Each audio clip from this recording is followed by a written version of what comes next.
له ونشهد أن لا إله إلا الله وحده لا شريك له ونشهد أن سيدنا وسندنا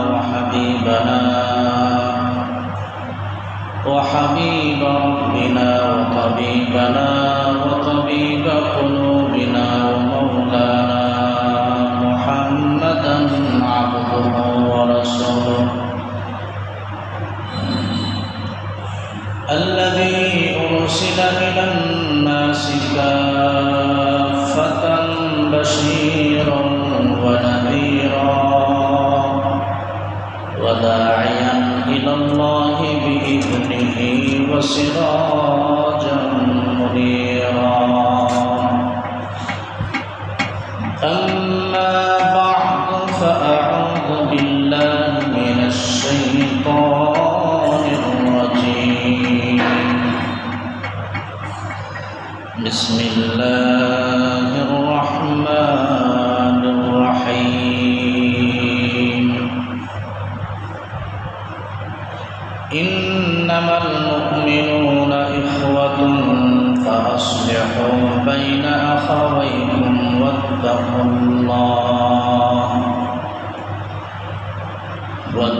الله لعلكم ترحمون وقال النبي صلى الله عليه وسلم المسلم أخو المسلم أو كما قال النبي صلى الله عليه وسلم صدق الله العظيم وصدق رسوله النبي الكريم ونحن على ذلك لمن الشاهدين والشاكرين والذاكرين والحمد لله رب العالمين سبحانك لا علم لنا إلا ما علمتنا إنك أنت العليم الحكيم رب زدني علما رب اشرح لي صدري ويسر لي أمري واحلل عقدة من لساني يفقه قولي صلى الله على سيدنا ومولانا محمد وعلى آله وأصحابه وسلم সবাই মহব্বত করি সাল্লাল্লাহু আলা সাইয়্যিদিনা ওয়া মাওলানা মুহাম্মদ ওয়া আলা আলিহি ওয়া আসহাবিহি ওয়া সাল্লাম मुहम्मद ने आकर कुफर को मिटाया कुफर को मिटाकर सदाकत बताया बलगल उला बिकमालिही कशफत حسنت جميع خصاله صلوا عليه وآله لا إله إلا الله لا إله إلا الله لا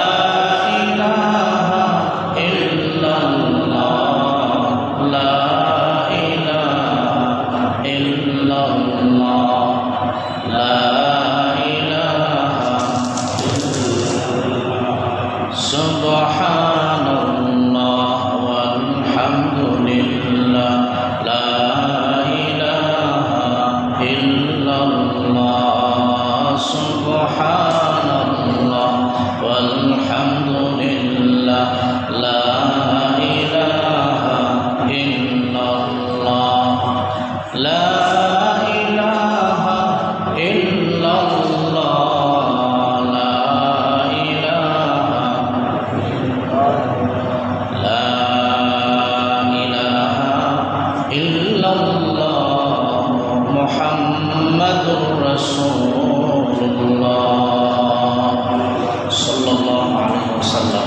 আলহামদুলিল্লাহ মহান আল্লাহ রব্বুল ইজ্জত ওয়াল জালালের দরবারে আলিশানে লাখ কোটি শুকর সুজুদ যে আল্লাহ সুবহানাহু ওয়া তাআলা অশান্তময় পৃথিবী অশান্ত পরিবেশ থেকে মুক্ত করে পৃথিবীর শ্রেষ্ঠতম জায়গা শ্রেষ্ঠতম মাকাম তার পবিত্র ঘর মসজিদে জুমার নামাজ আদায়ার্থে আমাদেরকে আশার বসার তৌফিক প্রদান করেছেন। এজন্য সেই মহান মনিবের দরবারে খুশির সমস্বরে ইমানের আওয়াজকে উঁচু করে এক আওয়াজ উচ্চ কণ্ঠে সকলেই কালিমাতুশ শুকর উচ্চারণ করছি আলহামদুলিল্লাহ।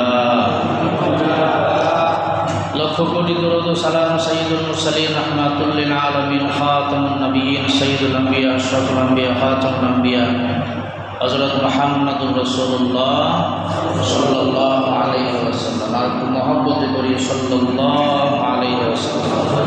দরুদ শরীফ অত্যন্ত গুরুত্বপূর্ণ ইবাদত, স্বতন্ত্র ইবাদত। দরুদ আল্লাহ সুবহানাহু ওয়া তাআলা আদেশ করেছেন নবীজির প্রতি দরুদ সালাম পেশ করার জন্য। আল্লাহ সুবহানাহু ওয়া তাআলা বলেন, ইন্নাল্লাহা ওয়া মালাইকাতাহু ইউসাল্লুনা আলান নবী ইয়া আইয়ুহাল্লাযীনা আমানু সাল্লু আলাইহি ওয়া সাল্লিমু তাসলিমা।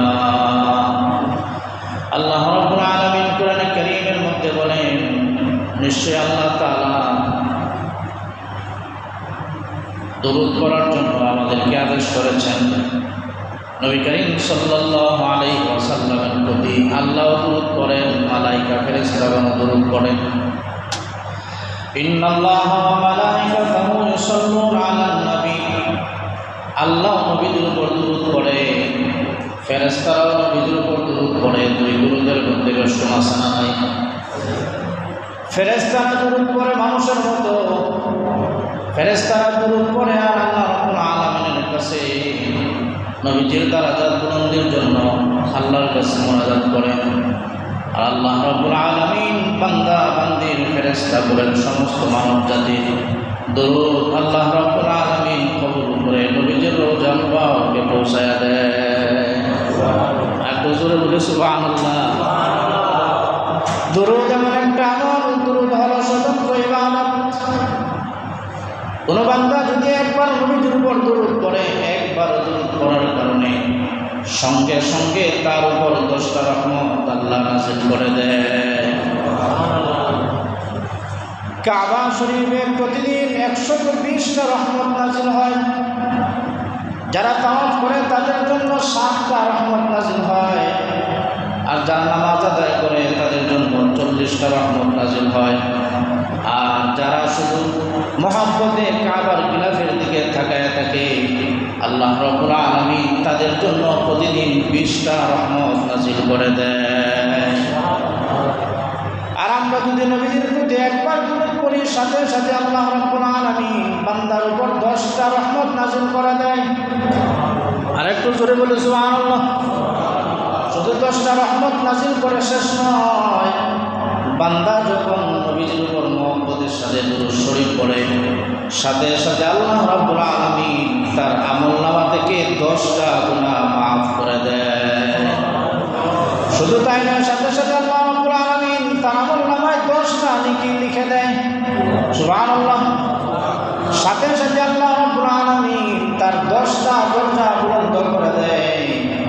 আসরের ময়দানে এইভাবে তার মর্যাদা বাড়তেই থাকবে, বাড়তেই থাকবে। বান্দা যত বেশি আল্লাহর নবী রাহমাতুল লিল আলামিনের প্রতি দরুদ শরীফ পড়বে, কিয়ামতের ময়দানে বান্দা নবীজির উম্মত, নবীজির তত কাছাকাছি থাকবে। সুবহানাল্লাহ। আল্লাহ রাব্বুল আলামিন এই জন্য বান্দাদেরকে নবীজির প্রতি দরুদ পড়ার আদেশ করেছেন। আমরা নবীজির প্রতি কৃতজ্ঞ, কারণ আল্লাহ রাব্বুল আলামিন নবীজিকে সমস্ত জগতের জন্য রহমত বানায় পাঠাইছেন। আল্লাহ রাব্বুল আলামিন বলেন, ওয়া মা আরসালনাকা ইল্লা রাহমাতাল লিল আলামিন। আল্লাহ রাব্বুল আলামিন নবী করিম সাল্লাল্লাহু আলাইহি ওয়াসাল্লামকে শুধু আসমানের জন্য রহমত বানান নাই, জমিনের জন্য রহমত বানান নাই, সাগরের জন্য রহমত বানান নাই, পাহাড়ের জন্য রহমত বানান নাই, শুধু মানুষের জন্য রহমত বানান নাই, ফেরেশতাদের জন্য রহমত বানান নাই, বরং আসমান জমিনের মাঝখানে শুধু তাই নয়, দুনিয়া আখিরাতে যত জগতের রহমত জগৎ আছে সমস্ত জগতের জন্য আল্লাহ রাব্বুল আলামিন আমার আপনার নবীকে রহমত বানাইয়া পৃথিবীতে প্রেরণ করেছেন। সুবহানাল্লাহ। সমস্ত জগতের জন্য রহমত বানাই পাঠাইছেন। জোরে বলি আল্লাহু আকবার। আর একটু জোরে বলি আল্লাহু আকবার।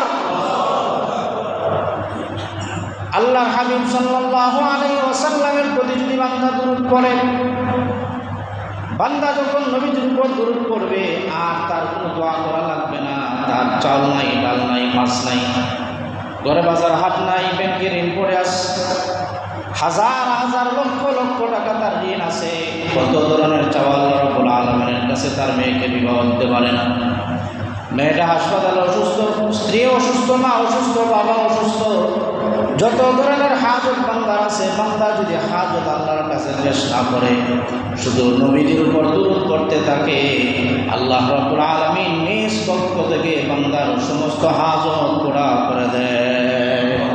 যত হাজত আছে সব হাজত আল্লাহ পুরা করে দেবে। বান্দা যখন রাত দিন শুধু দুরূদ শরীফ পড়ে তখন আল্লাহ রাব্বুল আলামিন তার দোয়া কবুল করে নেয়। এমন একটি ঘটনা আব্দুল্লাহ ইবনে সুলাইমান জাসুনি রাহমাতুল্লাহি আলাইহি প্রখ্যাত আল্লাহর ওলি বুজুর্গ, প্রখ্যাত মুহাদ্দিস ছিলেন মরক্কো দেশের। একদিন সফররত অবস্থায় তার সাগরিদদেরকে নিয়ে চলছেন মরুপ্রান্তরে, মরুভূমি রাস্তা অনেক পিচ্ছিল, হেঁটে হেঁটে তিনি যখন এমন জায়গায় পৌঁছলেন যেই জায়গায় কোনো পানি নাই, যেই জায়গায় কোনো গোসলের ব্যবস্থা নাই, এমন একটা জায়গায় পৌঁছার পরে তিনি আশ্চর্য হয়ে গেলেন, চিন্তায় পড়ে গেলেন। এমন এক জায়গায় আসলাম যেই জায়গায় কোনো পানি নাই, কেমনে উজু করবো, উজু ছাড়া তো নামাজও হয় না। তার সাগরিদদেরকে বললেন, তারাও পানির ব্যবস্থা করতে পারে না। এমন অবস্থায় তিনি দেখলেন দূরে একটি বসত বাড়ি দেখা যায়। বসত বাড়ির দিকে যখন তিনি রওনা করলেন, ওই জায়গায় গিয়া একটা ঘর দেখতে পাইলেন, পাশে একটা কুয়া দেখতে পাইলেন। কুয়া দেখার পরে তিনি কুয়ার থেকে পানি উঠাইতে চাইলেন, কিন্তু পানি এত গভীরে, পানি উঠাইবার কোনো ব্যবস্থা নাই, হাতে রশি নাই, বালতি নাই, পানি তো উঠানো যাবে না। আর তিনি যদি নিজেই কুয়ায় চাপ দেন, কুয়ার থেকে ওঠার কোনো সম্ভাবনা নাই। তিনি চিন্তায় পড়ে গেলেন কিভাবে পানি উঠানো যায়। বসত বাড়িতে গেলেন, দেয়া সালাম করলেন, সালাম করার পরে জিজ্ঞেস করলেন বাড়ি থেকে আসেননি একটা ছোট্ট বালিকা, সে ঘর থেকে বের হইল। বের হওয়ার পরে তিনি যখন তার সাথে কুশল বিনিময় করলেন, সালাম আদান প্রদান করলেন, তার পরিচয় দিলেন, ওই ছোট্ট বালিকাও চিনে আপনি বড় মুহাদ্দিস। সুবহানাল্লাহ। ছোট্ট বালিকা ডাক দিয়ে বলল, হুজুর আপনি কি চান, কি সাহায্য করতে পারি বলেন। ছোট্ট বালিকা ডাক দিয়ে বলে, কি সাহায্য করতে পারি বলেন। হযরত আব্দুল্লাহ ইবনে সুলাইমান জাসুরি রাহমাতুল্লাহি আলাইহি তিনি বললেন, আমার হুজুর পানির দরকার, তোমার কুয়ার থেকে পানি উঠাইতে পারি না, রশি আসেনি, বালতি আসেনি, দাও পানি উঠাই আমরা উজু গোসল করে নামাজ আদায় করব। ছোট্ট বালিকা আশ্চর্য, এত বড় আল্লাহর ওলি বুজুর্গ, তিনি কুয়ার থেকে পানি উঠাইতে পারেন না।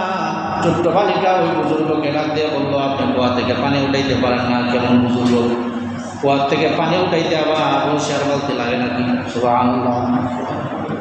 তিনি আশ্চর্য হলেন, কেন বালতি কেন লাগবে না, রশি কেন লাগবে না? ওই ছোট্ট বালিকার কোনো কথা না বলে কুয়ার কাছে গেল। কুয়ার কাছে গিয়ে যখন হাত দিয়ে ইশারা করলো, সাথে সাথে কুয়ার গভীরের পানি তার হাতের নাগালে চলে এসেছে। সুবহানাল্লাহ। সুবহানাল্লাহ। আল্লাহর ওলি প্রখ্যাত বুজুর্গ জাসুলি রাহমাতুল্লাহি আলাইহি আশ্চর্য হয়ে গেলেন, আর প্রশ্ন করলেন, ও মা তুমি কুয়ার থেকে পানি কেমনে উঠাইলে? আমি আমার হাতের নাগালের বাইরে রশি ছাড়া পানি উঠানো যায় না, তুমি কেমনে পানি উঠাইলে? তুমি কি করছো আমাকে বলো। ওই নাবালিকা বলতে চায় না, সে বলে আমার আম্মু নিষেধ করেছে, কেন এইভাবে কাজ করি মানুষকে বলতে পারবো না। তিনি তো হতভম্ব হয়ে ওই ছোট্ট বালিকার পিছু লাগলেন। ছোট্ট বালিকা যতক্ষণ না পর্যন্ত ওই কারণ বলবে ততক্ষণ তিনি পিছু ছাড়বেন না। তারপরে তিনি ছোট্ট বালিকাকে বারবার বলতেছেন, তুমি বলতে হবে কেমনে তুমি পানি উঠাইলা বলো। ছোট্ট বালিকা বলে, আমি হাতের ইশারা করলাম আর পানি আমার হাতের নাগালে চলে এসেছে। সুবহানাল্লাহ। তারপরে তিনি বললেন, এটা কেমনে সম্ভব? ওই ছোট্ট বালিকা বলে, আমার একটা গোপন আমল আছে, যে গোপন আমলটা আমি কাউকে বলি না।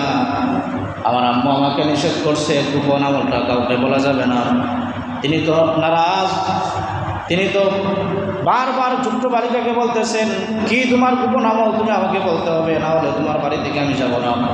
এই কথা বলার পরে ছোট্ট বালিকা বাধ্য হয়ে বলতেছে, ওগো হুজুর, ও আল্লাহর ওলি, আমার মা আমাকে একটা দরুদ শরীফ শিখাই দিয়েছে যে আমি যদি প্রতিদিন বারবার দরুদ শরীফ পড়ি, তাহলে যেই দোয়া করবো আল্লাহ রাব্বুল আলামিন আমার সেই দোয়া কবুল করে নেবে। সুবহানাল্লাহ। আমি প্রতিদিন বারবার দরুদ পড়ি, হাজার বার দরুদ পড়ি, যত সময় অবসর পাই সব সময় শুধু দরুদ শরীফ পড়ি। ফরজ নামাজের পরে, ফরজ ইবাদত বন্দেগীর পরে যত সময় আমার হাতে থাকে সব সময় আমি নবীজির প্রতি দরুদ পড়ি। সুবহানাল্লাহ। এই দরুদের বরকতে আল্লাহ তাআলা আমার দোয়া কবুল করে নেয়। তাহলে এখন আপনারা বলেন, নবীজির প্রতি বেশি বেশি দরুদ পড়ার দরকার আছে না নাই? দৈনিক কতবার? 10 বার। আওয়াজে বোঝা যায় 10 বার বেশিও হয়ে যায়। দৈনিক 10 বার, মিনিমাম দৈনিক 100 বার নবীর প্রতি দরুদ শরীফ পড়া, পারলে আরও বেশি পড়া, একটা হাদিস আছে, লম্বা হাদিস। এই হাদিসের দিকে আর যাবো না, এটাও নদীন শোনাবো।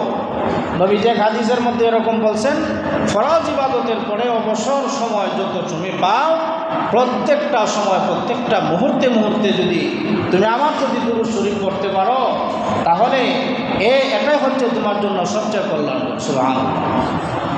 সাহাবীকে নবীজি ডাক দিয়ে বললেন, তুমি যদি এর বেশি দরুদ পড়তে পারো তাহলে এটাও তোমার জন্য কল্যাণ। সাহাবী ডাক দিয়ে বললেন, ইয়া রাসূলুল্লাহ, ইয়া হাবিবাল্লাহ, আমি তো দেখলাম আমি ফরজ নামাজের পরে অধিকাংশ সময় দরুদ পড়ি। আমি যদি ফরজ নামাজের সময় বাদ দিয়া, ফরজ ইবাদতের সময় বাদ দিয়া বাকি যত সময় পাই সব সময় যদি আপনার প্রতি দরুদ পড়ি, কী হবে? নবীজি বললেন, এটা তোমার জন্য আরও বেশি কল্যাণকর হবে। সুবহানাল্লাহ। যত বেশি করা যায় দরুদ শরীফ পড়া। আমি আপনাদের সামনে আয়াতে কারিমা তেলাওয়াত করেছিলাম, ইন্নামাল মুমিনুনা ইখওয়া ফাসলিহু বাইনা আখাওয়াইকুম ওয়াত্তাকুল্লাহা লাআল্লাকুম তুরহামুন। আল্লাহ সুবহানাহু ওয়া তাআলা কোরআন কারীমের মধ্যে বলেন, মুসলমান ভাই এক মুমিন আরেক মুমিনের জন্য ভাই। এই জন্য তিরমিজি শরীফের হাদিসের মধ্যে আছে, কোন মুসলমান যদি কোন মুসলমান ভাইয়ের সাথে সুন্দর আচরণ করে, আসমানের মালিক আল্লাহ সুবহানাহু ওয়া তাআলা তার আমলনামায় সারা রাত তাহাজ্জুদের নামাজ পড়লে যে সওয়াব, তার চাইতে বেশি সওয়াব তার আমলনামায় লিখে দেওয়া হয়। সুবহানাল্লাহ। মুসলমানের সাথে উত্তম আচরণ করা এটা অনেক বড় ইবাদত। আল্লাহর হাবিব সাল্লাল্লাহু আলাইহি ওয়াসাল্লাম বলেছেন, কোন মুসলমান যদি আরেক মুসলমানের সঙ্গে যায় তার স্বার্থে, নিজের স্বার্থ নয়, এক মুসলমান যদি আরেক মুসলমানের স্বার্থে তার পাওটা আগায়া দেয়, এক মুসলমান যদি আরেক মুসলমানের স্বার্থে সে হেঁটে চলে যায়, তাহলে মসজিদে নববীতে 1 মাস নফল ইতিকাফ করলে যে সওয়াব, এর চাইতে বেশি সওয়াব আল্লাহ তার আমলনামায় লিখে দেয়। কেউ যদি একটা মুসলমান আরেক মুসলমানের স্বার্থে, নিজের স্বার্থে না, আরেক মুসলমানের স্বার্থে সে আগায় যায়, পাও দিয়ে হাইটে যায়, তাহলে মসজিদের নববীতে 1 মাস নফলে ইতিকাফ করলে যে সওয়াব, এর চাইতে বেশি সওয়াব আল্লাহ তার আমলনামায় দেয়। সুবহানাল্লাহ। এই জন্য আমরা মুসলমান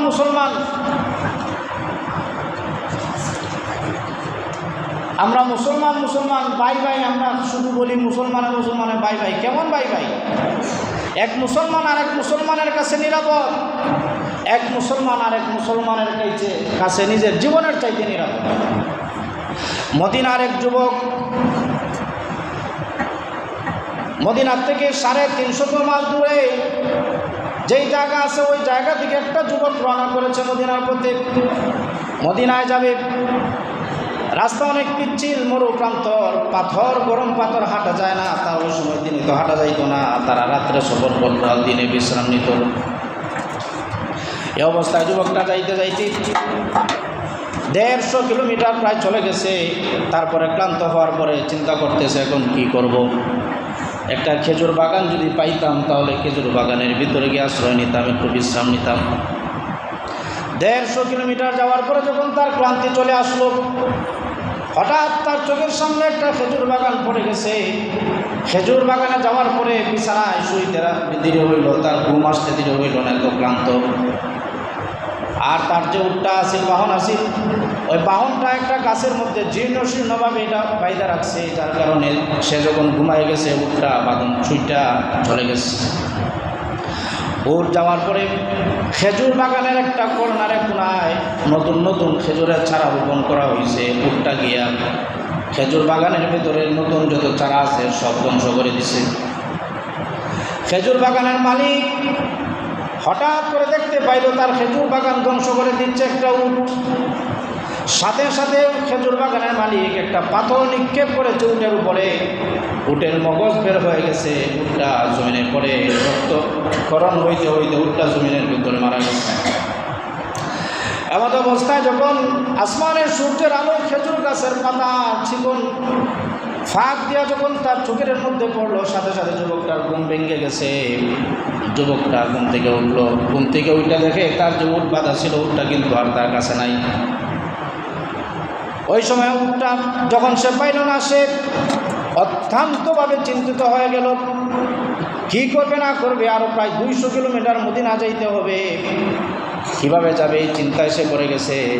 উটটা খুঁজতে খুঁজতে যখন বাগানের একটা কোনায় গেছে, গিয়া দেখে উটটা মরে পড়ে আসছে। উটটা যখন মরে পড়ে রইল, পাশে দেখতে পাইল একজন বৃদ্ধ মানুষ। সে জিজ্ঞেস করলো, চাচা আমার উটটা কিভাবে মারা গেল? চাচা সরল মনা মুসলমান, সে উত্তর দিল, আমার খেজুর বাগান ধ্বংস করতেছে, এই জন্য আমার রাগ উঠে গেছে, আমি ঢিল মেরে আপনার উটটা মেরে ফেলছি, উটের দায়ী আমি। আর যুবকটা 150 কিলোমিটার সফর করার পরে তার পেটের মধ্যে খিদা, একদিকে মাথা গরম, পেটে খাবার নাই, আরও যাইতে হবে 200 কিলোমিটার, আসছে 150 কিলোমিটার, আবার উটটাও সে মাইরা ফেলাইছে। এই যুবকের আর সে নিজেকে ধরে রাখতে পারল না, এমনভাবে রাগান্বিত হলো। ওই বুড়া চাচার উপরে গিয়া এমনভাবে আক্রমণ করলো, মারতে মারতে ওই চাচাকে মেরে ফেললো। ওই চাচাকে মেরে আবার যুবকটাও হতভম্ব হয়ে আশ্চর্য হয়ে ওই চাচার লাশের পাশে দাঁড়ায় রয়েছে। বিকালবেলা যখন চাচার 2 সন্তান বাগানের মধ্যে আসলো, এসে দেখে একদিকে উট মরা উট পড়ে আছে, আরেকদিকে তার বাবার লাশ পড়ে আছে। যুবকরা ডাক দিয়ে বললো, হ্যাঁ যুবক, আমার বাবার লাশ কেমনে হলো? আর উটটাও কিভাবে মারা গেল? যুবকটা স্বীকার করলো, তোমার বাবাকে আমি হত্যা করেছি, আর তোমার বাবা আমার উটটাকে হত্যা করেছে। তারা 2 ভাই বলল, তুমি আমার বাবাকে হত্যা করেছো, এখনও তুমি পালাই যাও নাই কেন? সে বলল, দুনিয়াতে আমি পালাই যাইতে পারি, কিন্তু হাসরের ময়দানে আল্লাহর আদালতে খুনি হয়ে দাঁড়াতে চাই না। সুবহানাল্লাহ, মানুষের খুনি হয়ে আল্লাহর আদালতে দাঁড়াতে চাই না। 2 ভাই বলল, তোমার তো সাহস কম না, তুমি আমার বাবাকে হত্যা করে আবার বাবার লাশের পাশে তুমি দাঁড়িয়ে আসো। যুবক বলতেছে, দুনিয়ার আদালতে আমার বিচার হয়ে যাক, হাসরের ময়দানে আল্লাহর আদালতে দাঁড়াইবার কোনো শক্তি আমার কাছে নাই, সাহস নাই। যাও, আমাকে মদিনা নিয়ে যাও, মদিনার যে বিচার বিভাগ আছে ওই বিচার বিভাগে আমাকে তুমি নিয়ে যাও, সেখানে যে ফয়সালা হয় সেই ফয়সালা আমি মানতে রাজি আছি। ওই সময় মদিনার খলিফা ছিলেন আমিরুল মুমিনিন খলিফাতুল মুসলিমিন হযরত ওমর ফারুক রাদিয়াল্লাহু তাআলা। 2 ভাই যখন ওই যুবকটাকে নিয়ে ওমর রাদিয়াল্লাহু তাআলা আনহুর কাছে গেল, কে বলল, হে আমিরুল মুমিনিন, এই যুবকটা আমাদের বাবাকে হত্যা করে ফেলেছে। যুবকটাও বলল, আমি নিজের হাতে, আমার মাথা রাগ উঠে গেছে, আমি বলতে পারি না কীভাবে জানি কী হয়ে গেছে। তারপরে হঠাৎ করে দিকে বৃদ্ধ চাচাটা আর নাই, সে মারা গেল। ওমর ফারুক রাদিয়াল্লাহু তাআলা আনহু বলেন, তোমার উপর মৃত্যুদণ্ড কায়েম হবে, তুমি যেহেতু একটা মানুষকে স্বেচ্ছায় তুমি নিজ ইচ্ছায় তোমার নিজ হাতে মেরেছ, তাহলে এখন তোমাকে মৃত্যুদণ্ড দেওয়া হবে। সুবহানাল্লাহ, কোনো আপোষ নাই, চলছে মৃত্যুদণ্ডের কার্যক্রম। ওমর ফারুক রাদিয়াল্লাহু তাআলা আনহু জল্লাদকে রেখে বললেন, জল্লাদ তুমি তৈরি হয়ে যাও, যেই যুবক একটা মানুষকে হত্যা করেছে, হাতের বদলে হাত, পায়ের বদলে পা, কানের বদলে কান, চোখের বদলে চোখ, সে যেহেতু একটা মানুষকে হত্যা করেছে, জানের বদলে তাকে জান দিতে হবে, তার মৃত্যুদণ্ড হবে। জল্লাদ যখন আগাইয়া গেল, ওমরে ফারুক রাদিয়াল্লাহু তাআলা আনহু প্রধান বিচারপতি, তিনি ডাক দিয়ে বললেন, হে যুবক, কিছুক্ষণের ভেতরেই তোমার মৃত্যুদণ্ড কায়েম হয়ে যাবে, তোমার কি মনের কোনো আশা আসেনি আমাকে বলো। সুবহানাল্লাহ। এখন যে জিগাই তা আগেও আসেন। যুবক ডাক দিয়ে বলে, হে আমিরুল মুমিনিন, আমার মনের একটা আশা পূরণ হবে কিনা জানি না, তবে আমার মনের আশা হলো, আমি যে প্রায় 350 কিলোমিটার দূরে মদিনায় আসলাম, মদিনায় আসার আগে আমার এলাকার থেকে আরও অনেক দূরে একটা ইহুদির সাথে আমার কিছু লেনদেন আছে। ইহুদিরা আমার কাছে কিছু টাকা পায়, তার কাছ থেকে বাকি মাল নিয়েছিলাম। আমি যদি ইহুদির টাকা না দিতে পারি, তাহলে ইহুদি বারবার মানুষের কাছে মুসলমানদের বদনাম করবে যে মুসলমানরা বাকি খাইয়া টাকা দেয় না, মুসলমানরা মানুষের মাল আত্মসাৎ করে। মুসলমানদের বদনাম হবে, মুসলমানদের বদনাম যেন না হয়, এই জন্য আমাকে 1 মাসের ছুটি দিন। 1 মাসের ভিতরে আমি আমার পাওনা পরিশোধ করে চলে আসবো। সুবহানাল্লাহ। এই যুবক যখন বলল আমাকে 1 মাসের ছুটি দিন, আমি 1 মাসের ভিতরে ওই ইহুদি যে পাওনা পায় পাওনা পরিশোধ করে আমি আসবো। ইহুদিকে আমি ছাড়া আমার আত্মীয় স্বজন আর কেউ চিনে না, ইহুদিও আমাদের কাউকে চিনে না। আমার জন্য বলতেছি না, আমি মুসলমানদের ইসলামের ইজ্জত রক্ষা করার স্বার্থে আমি ওই ঋণটা পরিশোধ করার জন্য আমি এই জায়গার থেকে প্রায় 350-400 কিলোমিটার দূর আমি যেতে চাই। ওমরে ফারুক রাদিয়াল্লাহু তাআলা আনহু বললেন যে তুমি যে যাবে, গেলে পরে আসবে, তার তো কোনো গ্যারান্টি নাই। তোমার সাথে 2-4 জন যাব, এমনও না যে তুমি 2-4 জনকে আবার হত্যা করতে পারো, তুমি একজনকে এমনিতে হত্যা করছো। বেশি লোক দেব এমন সামর্থ্য আমাদের নাই, যুদ্ধ চলতেছে চতুর্দিকে। সুতরাং তোমার একটা অপশন আছে, একটা প্রসেস যদি তুমি করতে পারো, তোমার যদি কোনো জিম্মাদার তুমি এখানে রেখে যেতে পারো, তাহলে তোমাকে 1 মাসের ছুটি দেওয়া হবে, অন্যথায় তোমাকে ছুটির কোনো সুযোগ নাই। যুবকটা ডাক দিয়ে বলল, হে আমিরুল মুমিনিন, মদিনায় আমার কোনো আত্মীয় স্বজন নাই, আমার মা নাই, আমার বাবা নাই। বাবা যদি থাকতো, বাবা আমাকে ঋণী বানাইয়া কবরে যাইতে দিত না। মা থাকলে মা আমার বোঝা নিত, ভাই থাকলে ভাই আমার জিম্মাদার হইতো। যেহেতু মদিনায় আমার কেউ নাই, সুতরাং আমি তো কাউকে জিম্মাদার বানাইবার সুযোগ নাই। ওমর ফারুক রাদিয়াল্লাহু তাআলা আনহু যখন সে জিম্মাদার দিতে ব্যর্থ হয়ে গেল, এই অবস্থায় জল্লাদকে অর্ডার করলেন, তাকে মৃত্যুদণ্ড দাও। এই অবস্থায় হঠাৎ করে নবীজির এক সাহাবী সামনে এসে বলে, হে আমিরুল মুমিনিন খলিফাতুল মুসলিমিন, আমার ভাই সে ঋণ পরিশোধ করার জন্য একটা মনের আশা করছে।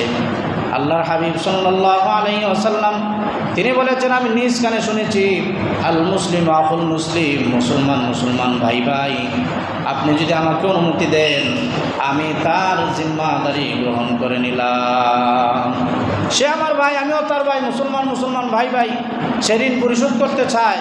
ওমর রাদিয়াল্লাহু তাআলা আনহু বলেন, তুমি কি বুঝো, সে যদি নির্ধারিত সময়ের ভিতরে না আসে, তাহলে তার বদলে তোমাকে ফাঁসির কাস্টে ঝুলতে হবে। সুবহানাল্লাহ। যিনি সামনে এসে আমিরুল মুমিনিনকে তিনি বললেন, হে আমিরুল মুমিনিন, আমাকে অনুমতি দিলে আমি তার জিম্মাদারি গ্রহণ করে নেব। তিনি সাধারণ কোনো সাহাবী নয়, তিনি হলেন আল্লাহর হাবিব সাল্লাল্লাহু আলাইহি ওয়াসাল্লামের খাদিম হযরত আবু যর গফারি রাদিয়াল্লাহু তাআলা আনহু। সুবহানাল্লাহ। হযরত আবু যর গফারি খাদিমে খায়রুল বাশার, হযরত আবু যর গফারি খাদিমে খায়রুল বাশার, খিদমতों में जिंदगी भर ना बनाया अपना घर। আবু যর এমন এক সাহাবী যে তিনি নবীজির খেদমত করতে করতে নিজের জন্য ঘর বানাইবেন এই সময়টুকু তিনি পান নাই। সুবহানাল্লাহ। এত বড় সাহাবী। ওই যুবককে 1 মাসের ছুটি দেওয়া হলো। যাও, তোমাকে 1 মাসের ছুটি দিলাম, জেনে রাখো, তুমি যদি নির্ধারিত সময়ের ভিতরে না আসো, তোমার নামাজের আগে অমুক মাসের অমুক জুমার ভিতরে যদি তুমি না আসো, তাহলে তোমার বদলে একটা পবিত্র মানুষ নবীজির সাহাবী আবু যরকে তোমার বদলে ফাঁসি দেওয়া হবে। তাকেই বলে বিদায় দেওয়া হলো। ওই যুবকটা বাড়িতে গেল, বাড়িতে গিয়ে আগেই ইয়াহুদির ঋণ পরিশোধ করল। তারপরে ঘোড়াকে সাজাইয়া নিজে নতুন জামা কাপড় পরে দ্রুতগামী একটা ঘোড়া নিয়ে মায়ের সামনে এসে হাজির হয়ে গেল। মাকে ডাক দিয়ে বলে, মা, তুমি আমার জন্য অনেক করেছো, কিন্তু আমি তো তোমার জন্য কিছু করতে পারি নাই। আজকে তো এমন একটা পরিস্থিতির শিকার হয়ে গেছি, তুমি তো চাও না তোমার ছেলে হাশরের ময়দানে আল্লাহর আদালতে খুনি হয়ে দাঁড়াক। সুবহানাল্লাহ। মা গো, আমার দুদিন ঋণটা মাফ করে দিও। এই দেখা তোমার সাথে আমার শেষ দেখা, আর কোনোদিন দেখা হবে না। এর আগে বিদায় নিয়েছিলাম, কিন্তু এই বিদায়টা সর্বশেষ বিদায়, আর কোনোদিন তোমার সামনে আমার আসা হবে না। বাবাকে জোড়ায় ধরছে, আব্বু, জীবনে কতবার তোমার বুকে নিয়ে আমাকে আদর করেছো, আজকে শেষবারের মতো তোমার বুকে আমাকে একটু জায়গা দাও।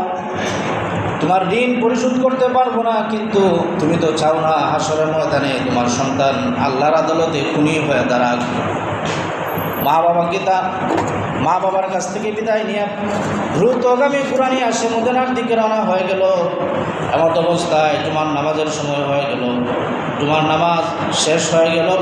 তারপরে যুবকটা আসতেছে না। উমর ফারুক রাদিয়াল্লাহু তাআলা আনহু পর্যায়ক্রমে বিচারকের আসনে যখন বসলেন, ডাক দিয়া বললেন, যাও আবু জরকে গিয়া বলো আবু জরের সময় শেষ হয়ে গেছে। আবু জর যে ভাইয়ের জিম্মাদারি গ্রহণ করেছিল সে তো এখন আসে নাই। আজকে হয়তো ওই ভাইয়ের বদলে তাকে মৃত্যুদণ্ড দেওয়া হতে পারে। আবু বকর হযরত উমর রাদিয়াল্লাহু তাআলা আনহু জল্লাদকে ডাক দিলেন, হে জল্লাদ, আসো, সামনে আসো।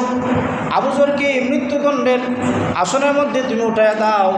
আবু জর গিফারি রাদিয়াল্লাহু তাআলা আনহুকে যখন মৃত্যুদণ্ডের আদেশ তিনি দিবেন, ওমর ফারুক রাদিয়াল্লাহু তাআলা আনহুর চোখ দিয়া ঝর্ণার মতো পানি পড়তেছে, আর চিন্তা করতেছেন একটা খুনির অপরাধের কারণে নবীজির পবিত্র একটা সাহাবীকে আজকে নির্দোষ অবস্থায় তাকে ফাঁসির কাষ্ঠে ঝুলতে হবে।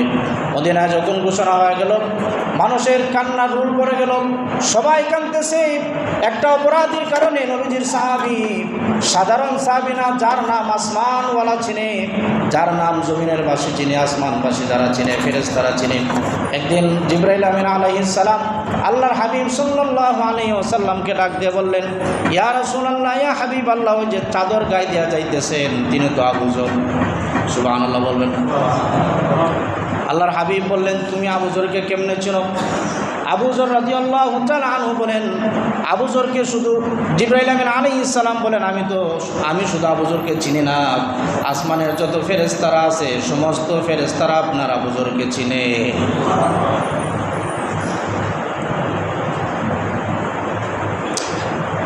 আল্লাহর হাবিব সাল্লাল্লাহু আলাইহি ওয়াসাল্লাম বলেন, হে জিবরাইল, আবু জরের এত পরিচিতি কেন? আসমানের ফেরেশতারা আবু জরকে কেমনে চিনে? জিবরাইল আমিন আলাইহিস সালাতু ওয়াস সালাম বলেন, ইয়া রাসূলুল্লাহ, ইয়া হাবিবাল্লাহ, আবু জরের দুইটা গুণ আছে, যে দুইটা গুণের কারণে আসমানবাসীও চিনে, জমিনবাসীও আবু জরকে চিনে। সুবহানাল্লাহ। এক নাম্বার গুণ হল আবু জর নিজেকে সবচাইতে ছোট মনে করে। যদি কোনো মানুষ জাহান্নামে যায়, সে মনে করে সে জাহান্নামে যাবে, নিজেকে এত বড় ছোট মনে করে। আরেকটা আমল হলো বেশি বেশি কোরআন তেলাওয়াত করে, আর সূরাতুল ইখলাস বেশি বেশি তেলাওয়াত করে। 3 বার যদি কেউ সূরাতুল ইখলাস তেলাওয়াত করে, আল্লাহ রাব্বুল আলামিন তার আমলনামায় একটা খতমের সওয়াব লিখে দেয়। ইয়া রাসূলুল্লাহ, ইয়া হাবিবাল্লাহ, জমিনের ভেতর এমন কোনো মানুষ নাই আবু জরের কোরআন খতমের যত সওয়াব আছে জমিনে, আর কারো আমলনামায় কোরআন খতমের অত সওয়াব নাই। সুবহানাল্লাহ। এই আবু জরকে দেখে সবাই কাঁদতেছে। নবীজির একজন পবিত্র সাহাবীকে মৃত্যুদণ্ড দেওয়া হবে, সবাই কান্দে। আবু জর বলতেছে, তোমরা কেন কান্দো? কান্দার তো কিছু নাই। নবীজির একজন সাহাবী, একজন মুসলমান ভাইয়ের জন্য যদি আমি আজকে জীবন দিতে পারি, হাশরের ময়দানে আল্লাহর নবীর সুপারিশ আমার জন্য ওয়াজিব হয়ে যাবে।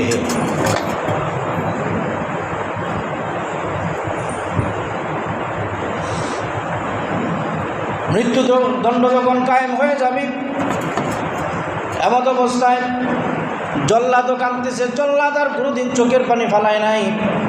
জল্লাদ মনে মনে ভাবতেছে, এতদিন যতজনকে শাস্তি দিলাম সবাই ছিল অপরাধী, আজকে একজন নির্দোষ জান্নাতের সার্টিফিকেট প্রাপ্ত সাহাবীকে আজকে আমার মৃত্যুদণ্ড দেওয়া হইতেছে। জল্লাদও কাঁদতেছে। এমত অবস্থায় একজন ডাক দিয়ে বললে, হ্যাঁ আমিরুল মুমিনিন, ওই যে দূরে তাকায় দেখেন কে যেন মরুর ধুলি উড়াইয়া ঝড়ের গতিতে মদিনার দিকে আসতেছে, একটু অপেক্ষা করেন দেখি ওই যুবকটা সেই যুবক কিনা।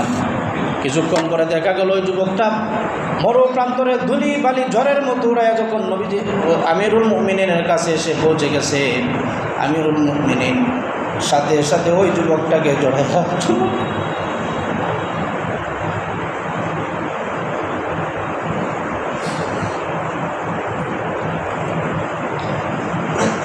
আমিরুল মুমিনিন ডাক দিয়ে বললেন, হে যুবক,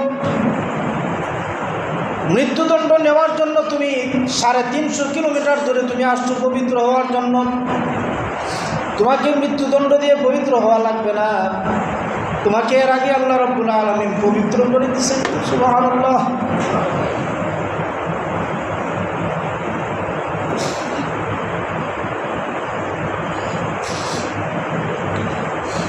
তারপরে যদি ইসলামের বিধান জানের বদলে যান, তোমাকে ফাঁসির কাস্টে ঝুলতে হবে। তুমি তো আরও আগেই পবিত্র হয়ে গেছো, তারপর তোমার পবিত্র হওয়ার কোনো দরকার নাই, যেহেতু বিধান এটা আল্লাহর বিধান, তোমাকে ফাঁসির কাস্টে ঝুলতেই হবে। ওমর ফারুক রাদিয়াল্লাহু তাআলা আনহু জল্লাদকে বললেন, জল্লাদ উঠাও, আবু যরকে নামাও, আর এই যুবককে মৃত্যুদণ্ডের আসনে উঠায় দাও। সবাই চিন্তা করতেছে, এক পবিত্র মানুষকে নামাই আর এক পবিত্র মানুষকে এখন ফাঁসি দেওয়া হবে, মৃত্যুদণ্ড দেওয়া হবে। সুবহানাল্লাহ বলবেন না? এমত অবস্থায় যে দুই যুবক ছিল বাবার পক্ষে, যে বাবাকে খুন করছে, এই জন্য মৃত্যুদণ্ডের আবেদনকারী যারা ছিল, তারা এসে ওমর ফারুক রাদিয়াল্লাহু তাআলা আনহুর কাছে বলল, হে আমিরুল মুমিনিন, যেই ব্যক্তিকে ফাঁসির কাস্টে ঝুলানোর জন্য আমরা অনুরোধ করেছিলাম, আজকে আমাদের বাবার পক্ষ থেকে আপনার কাছে আরেকটা অনুরোধ করব, একজন পবিত্র মানুষকে ফাঁসির কাস্টে ঝুলানোর দরকার নাই, তাকে আমাদের হাতে তুলে দেন, আমরা তাকে বাই বানাইয়া বাড়িতে নিয়ে যাই। সুবহানাল্লাহ। এই হইল আল মুসলিম ও আখুল মুসলিম। আল মুসলিম ও আখুল মুসলিম, এক মুসলমানের রক্ত আর এক মুসলমানের কাছে হারাম, পবিত্র। এক মুসলমান আর এক মুসলমানের উপর আক্রমণ করতে পারে না, এক মুসলমান আর এক মুসলমানের মান ইজ্জতের উপর আক্রমণ করতে পারে না। একজন মুসলমানের কাছে আর একজন মুসলমানের রক্ত যেমন পবিত্র, ঠিক তেমনিভাবে তার ইজ্জতও তার কাছে পবিত্র, হারাম। এটা সে এই সীমা লঙ্ঘন করতে পারবে না। এক মুসলমান আর এক মুসলমানকে গালি দিতে পারবে না, বকাবকি করতে পারবে না, তার ইজ্জত নিয়ে টানাটানি করতে পারবে না। একজন মুসলমান আর একজন মুসলমান তার ভাইয়ের জন্য নিজের রক্ত দিতে সে পিছপা হবে না। এক মুসলমান আর এক মুসলমানের জীবন রক্ষার স্বার্থে নিজের জীবন বিলাই দিতে প্রস্তুত হবে। এটা হচ্ছে মুসলমানের আদর্শ। যেরকম ঠিক কিনা? আজকে দেখা যায় ফিলিস্তিন, হাজার হাজার নারী শিশুরা খাদ্য সংকটে তারা খাট হয়ে গেছে, শরীরের হাড়গুলো গোনা যাচ্ছে, শরীরের চামড়ার হাড্ডি ছাড়া কিছু নাই।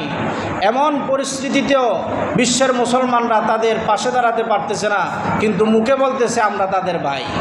ঠিক কিনা?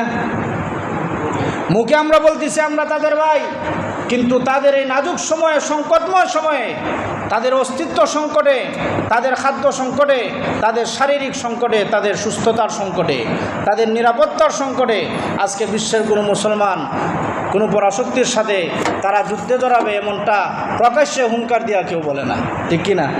তাহলে বোঝা গেল মদিনার সাহাবায়ে কেরামের মধ্যে যে ভ্রাতৃত্ব ছিল, মদিনার সাহাবায়ে কেরামের মধ্যে, নবীজির সাহাবায়ে কেরামের মধ্যে ওই সময়ের মুসলমানদের মধ্যে যেমন রক্তের সম্পর্ক ছিল, তিনি বলছিলেন তার সাথে আমার রক্তের সম্পর্ক নাই, তার সাথে আমার ইমানের সম্পর্ক আছে। সুতরাং ফিলিস্তিনের সাথে আমাদের রক্তের সম্পর্ক না থাকলেও আমাদের একটা সম্পর্ক আছে। এই সম্পর্কটা কিসের সম্পর্ক? ইমানের সম্পর্ক। সুতরাং আমরা যারা অপারক, ফিলিস্তিনের জন্য কিছু করতে পারি না, অন্ততপক্ষে আমরা 5 ওয়াক্ত নামাজের পরে ফিলিস্তিনবাসীর জন্য দোয়া করতে রাজি আছি না নাই? আমরা ফিলিস্তিনের পক্ষে আছি না নাই? যদি জিহাদের ডাক আসে ফিলিস্তিনের পক্ষে, আমরা সেই জিহাদে অংশগ্রহণ করতে রাজি আছি না নাই? ডরাইয়া লাভ নাই, জিহাদ যে হইতো না এখান শিওরতা। জিহাদের ঘোষণা দেওয়ার মতো কোনো মানুষই এখন নাই। সুতরাং আমরা আমাদের জায়গা থেকে বললাম, ফিলিস্তিনের পক্ষে যদি জিহাদ করা লাগে আমরা জিহাদ করতে রাজি আছি না নাই? আমরা সবাই ফিলিস্তিনের পক্ষে জিহাদ করতে রাজি আছি। আমরা এই রকম সাধারণ মুসলমান শুধু না, আমরা মদিনার মুসলমানদের মতো হতে চাই, যারা এক ভাই আরেক ভাইয়ের জন্য নিজে ফাঁসির গাছতে ঝুলতে রাজি আছে, এমন মুসলমান আমরা হতে চাই। জোরগণ ঠিক কিনা? আল্লাহ সুবহানাহু ওয়া তাআলা আমাদের সবাইকে মুসলমান ভাই ভাই হিসেবে থাকার তৌফিক দান করুন বলে আমিন। কেমন মুসলমান? সবাই তো নামে মুসলমান, কিন্তু প্রকাশ্যে ঢাকার রাজপথে একজন আরেকজনকে হত্যা করতেছে, কুপাইতেছে, মারতেছে, একজন আরেকজনের সম্ভ্রম নষ্ট করতেছে, এক ভাই আরেক বোনের ইজ্জত নষ্ট করতেছে। এমন মুসলমান আমরা। তার আইডেন্টিফাই করলে, তার ভোটার আইডি কার্ড চেক করলে দেখা যাবে সে মুসলমান, পরিবারের 14 গোষ্ঠী মুসলমান, কিন্তু সে এমন একটা কাজ করছে, ইহুদির বাচ্চাও এমন কাজ করে না। জোরেগণ ঠিক কিনা? এই জন্য আমরা নামে মুসলমান, এরকম মুসলমান হওয়ার দরকার নাই। আমরা আল্লাহর কাছে সবাই দোয়া করি, আল্লাহ সুবহানাহু ওয়া তাআলা আমাদেরকে যেন প্রকৃত মুসলমান হিসেবে কবুল করে। সবাই বলে আমিন। ওয়া আখিরু দাওয়ানা আলহামদুলিল্লাহি রাব্বিল আলামিন।